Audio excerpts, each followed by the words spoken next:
one of Temple students, Riley McDonald. Riley McDonald from the Feminist Collective. Thank you. How you guys doing this afternoon? My name is Riley, and I'm here representing Temple Area Feminist Collective in solidarity with this movement. Thank you so much for having me.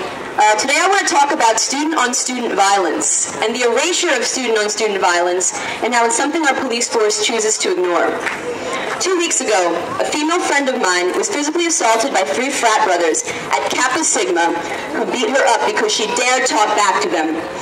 This story is one amongst an array of stories I've heard from close friends who've been both battered and sexually assaulted at frat houses and parties on campus. And almost every person who's reached out to the police to report these instances had been told that there's not enough evidence.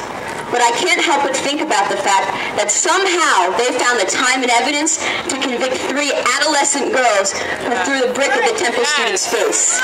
They managed to find enough evidence to charge the 3 adolescent girls as adults. And however time there's a gunshot fired into the air, we get a TU alert.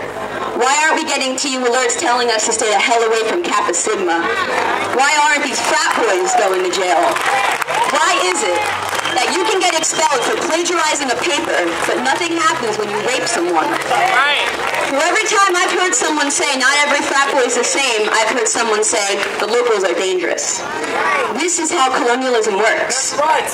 We strip the other of their humanity as a justification for our destruction of their community and a justification for the racist police state.